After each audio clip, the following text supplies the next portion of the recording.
chiseled.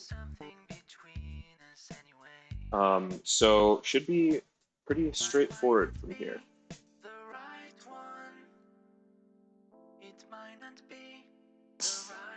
And this will complete possibly, I would say definitely my most ambitious journal to date.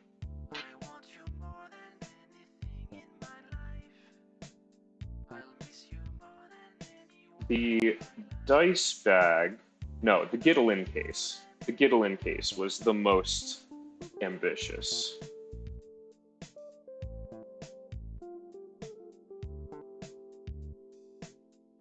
The dice pouch was another very ambitious one.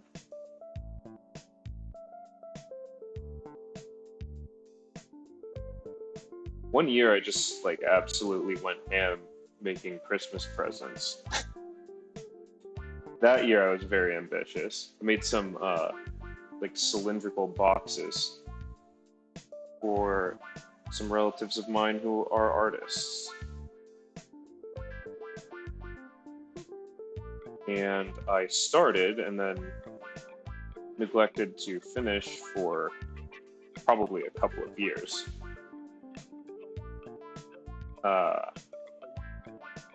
An instrument case, and that had kind of a leather frame to it, and a quilted, like a padded quilted canvas as the face panels.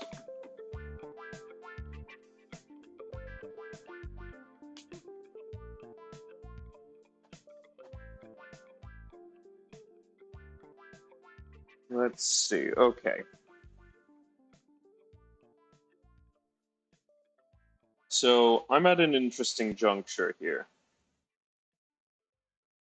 I'm on the fence about how I ended this stitching.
Okay, I'm back. It took a little bit of rummaging, but I found what I was looking for. I am. I want to make a couple of little leather pads for the jaws of these clips. And then I'll be adding some good stuff to a little stitching kit.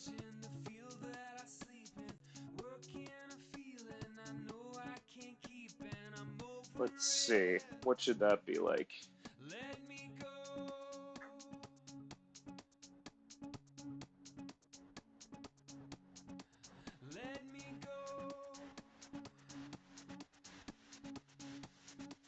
Come on, there we go. All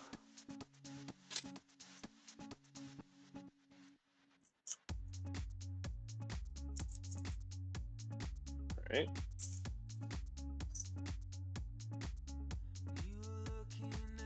So what I want to do is just take a little scrap of leather and pad it. Okay.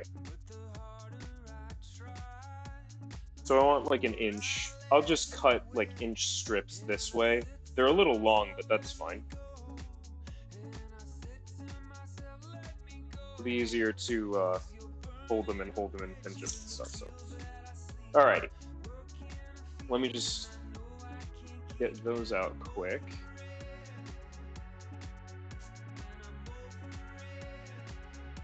Oh, this is so stiff.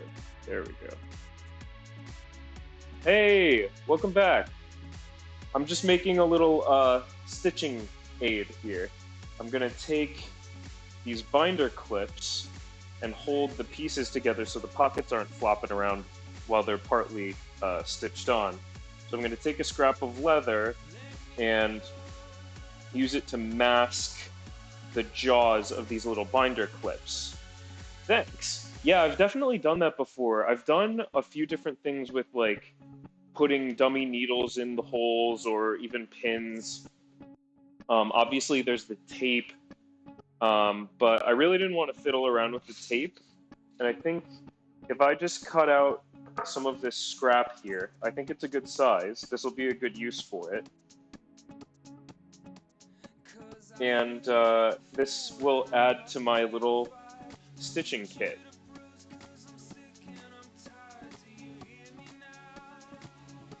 I'm really excited to get this piece done. This is going to be so awesome to send this off to you.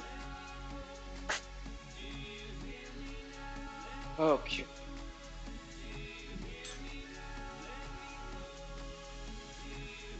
So I'm just cutting like inch by inch and 7/8 strips, and that should do quite nicely for these binder clips. I'm just gonna do this whole piece.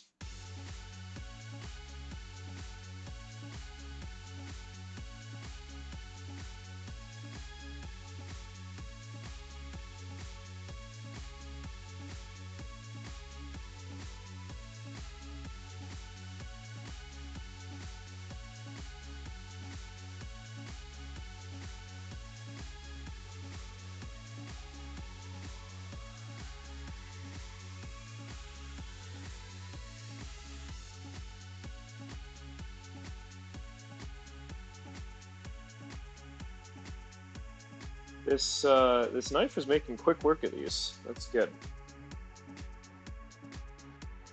Nice and sharp. I find that this has retained an edge pretty well. And I bought this knife not knowing how much I would like it. So there were kind of two versions on this website. There was like the fancy steel and the less fancy steel, and I think there was like, I don't know, maybe like $100 difference on them.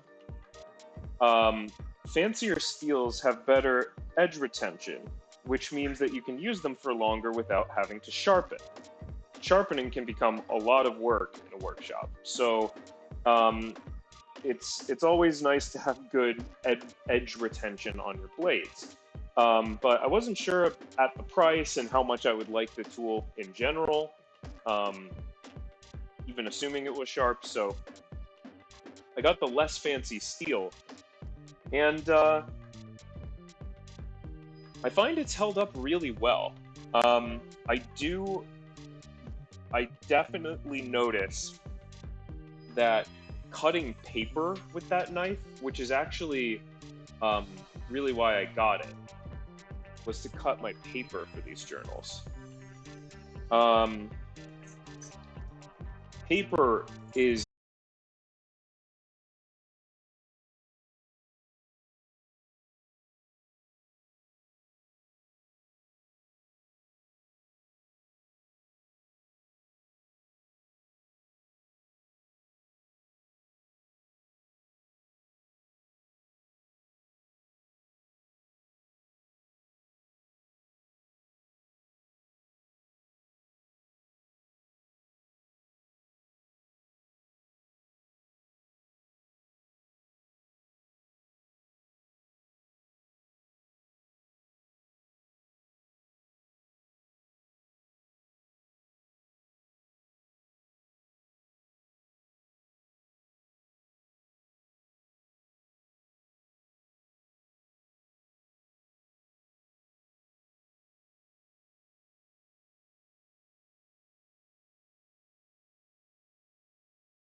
okay. I'm back. Sorry about that. I was always just heading out, and we were catching up on some stuff. All right. So let's get the cams back.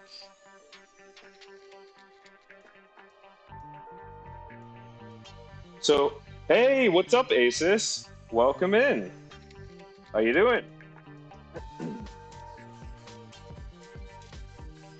I'm just gonna be stitching on the pockets for this custom journal, which will be the finishing operations here. What have you been up to lately?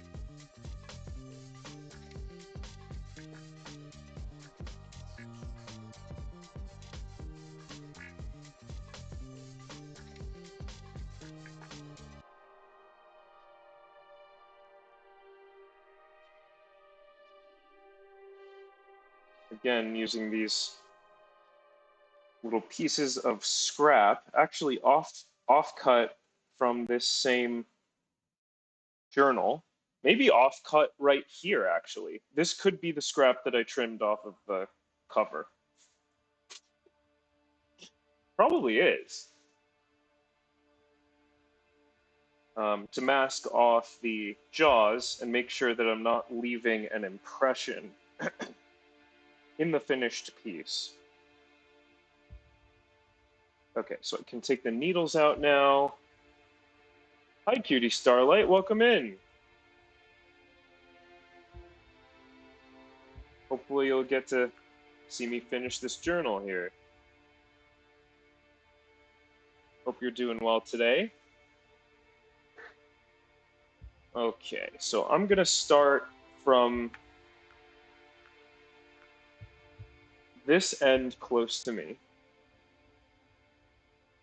So I think I wanna turn this around so I'll be stitching toward myself once I round the corner anyway. And let's get the needle or the thread centered and get going. Can I clamp this up? Let me see if I can clamp this piece. I'm trying to like hold this in position. I think eventually what I want to do is make something that I can hang on the wall that has like an arm that comes out and can hold at an adjustable height whatever I'm working on. So if I have like if you imagine like this clip being tied to a string attached overhead, that would be really helpful to hold that up in place for a piece that I can't use the bottom up jaws of the stitching pony on. I'm doing well, lots and lots of work, average of 80 hours a week, and about 3 to 5 hours a day on the house we're about to move into. Oh my goodness. That is absolutely strenuous.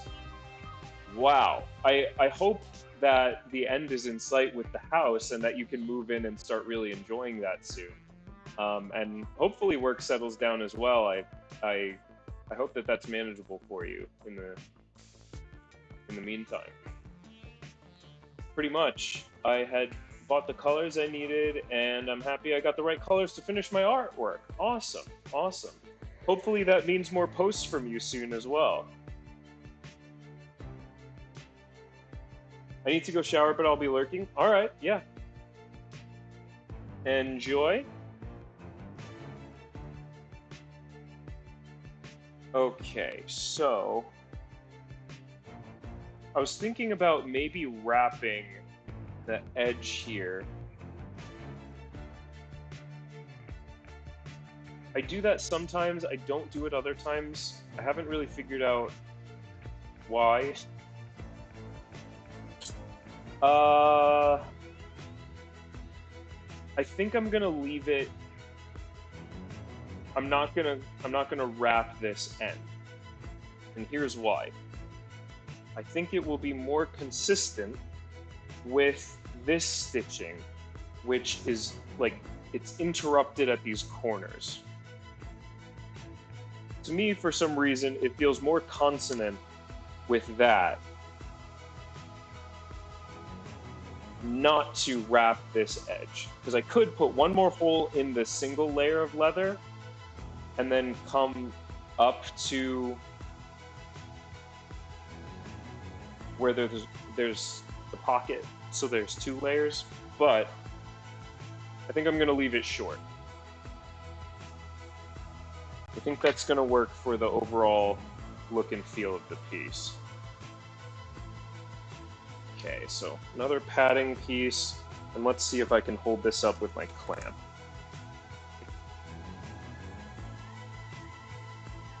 Didn't need my threads for now, so let's tap that. Get that out of the way. Work will settle down in probably 6 to 8 months. Oh man, that's a long haul there. We should be moved into the house by the end of the month. I'm doing an epoxy floor in the den. That is where our 3 desks are gonna be. Awesome. Hey, I hope that pour goes well. I haven't done an epoxy floor, but that seems like a major undertaking.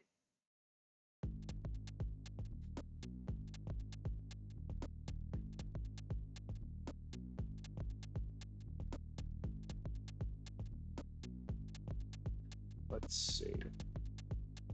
How? This might not clamp yet. I don't think that's going to clamp yet.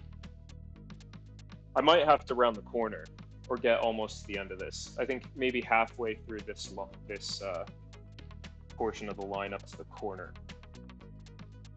Yeah, halfway to the corner, I might be able to clamp. Okay. Go centered. Whoops. Split that way. Okay. And we're just gonna have to flip-flop it a little bit to start out. But again, every time I step into this shop, I have an idea for another project. So I might be able to build myself something that helps streamline this. But there's quite a long, oh my gosh, there's quite a long project queue. Might need a little bit more support here with some clips. Here's the heck out of that. This is off to a tricky little start here.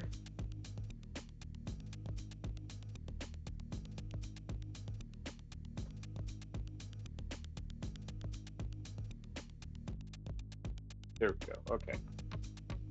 Oh, that'll be the messiest part of it. Well, it's still messy because these are snarling on themselves. There we go. Whew. We are putting black glitter in the epoxy. The base and mid coat are done tomorrow. I'm pouring the first top coat. The glitter will be on, and then Sunday I'll pour the last top coat to cover the glitter so it's nice and flat. Wow.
struggling there for a minute.